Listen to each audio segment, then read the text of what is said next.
Good morning. So, what stops us? What stops us really from going after what we want? Fear. Fear is always what stops us. Fear of failure, fear of rejection, fear of success, fear of the unknown, mostly fear of the unknown, fear that somebody else is going to judge us, fear that we're not going to be enough, fear that we're not going to be loved.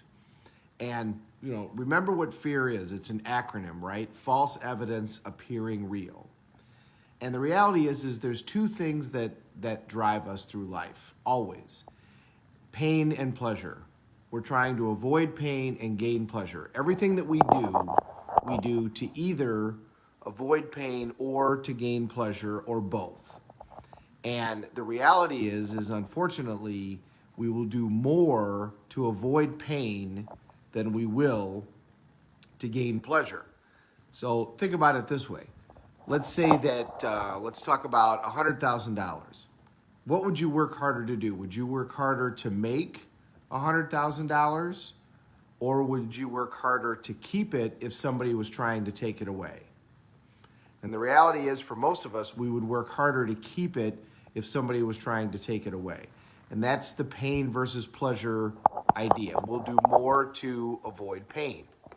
So when you get stuck, when you get in a position where all of a sudden you're not doing the things that you know that you're supposed to do, you're looking at that list at the end of the week and you're not checking the things off that you're supposed to check off. We know that that's based on fear. And the fear is some type of pain, failure, rejection, whatever, the unknown.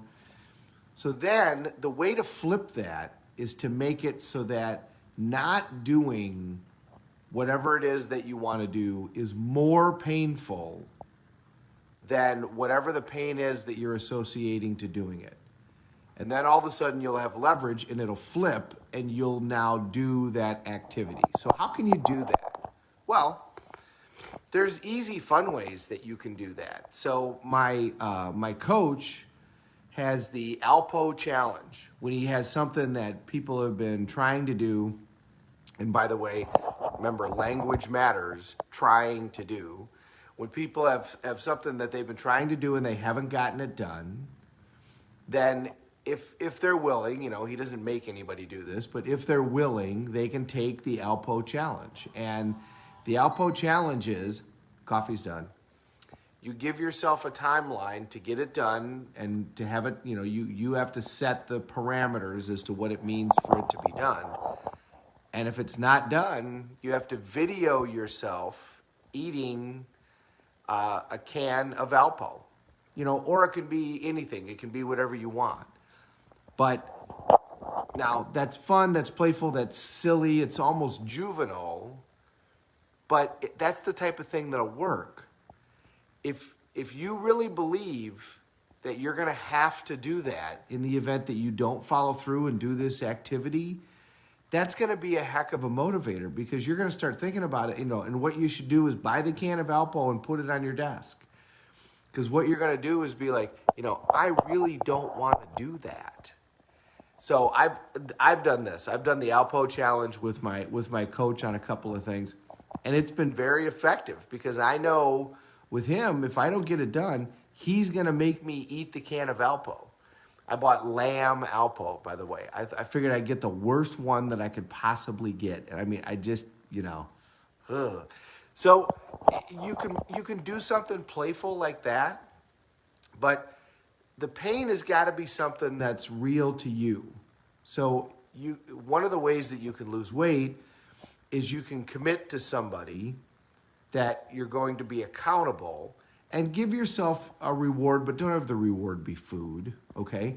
Give yourself a reward at the end. At the end, I'm going to have a spa day, a whole day, nail, hair, the massages, the whole bit. Or at the end, I'm going to get a new outfit. Or at the end, I'm going to get a new bag. But then you could have the other side. On the days when I miss, here's what has to happen.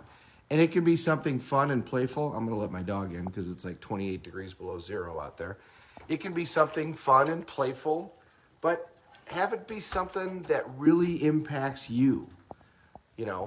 Have it be something that really would get you here. So it could be eat something. It could be a challenge. It could be you have to go, you have to go sing karaoke on Friday night. You have to sing 3 songs of karaoke if you do not follow through on your eating plan, where you do what you're supposed to do for 6 days a week and then have your cheat day. If you miss, then you got to go do 3 karaoke songs.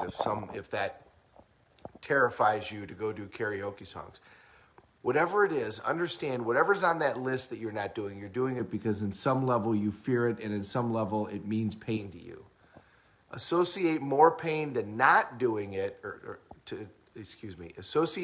more pain to not doing it than to doing it, and all of a sudden you will flip that switch, and now you'll do the activity that you need to do without any trouble whatsoever. When we finally decide to change, so like let's think about smoking. Somebody who smokes and they've quit. Something made it so that all of a sudden you had leverage and you associated more pain to continuing to smoke than to quitting. Same is true with a relationship. We've used this example a million times, where you're in a relationship that you need to get out of, and but that fear of the unknown is more painful than the pain of being in the relationship. Until one day the person did something and you were like, that's it, never again, no more, it's over. Whatever that fear was of the unknown suddenly became less painful than staying in this relationship. That's when you got leverage. And that's when change happened. So make whatever you're doing, make it be more painful to not doing it than to do it. And suddenly it'll happen. And then you can move on to the next thing. Have a great day, everybody. Happy Tuesday. Thank you very much for watching. We're all in this together. Let's take care of each other.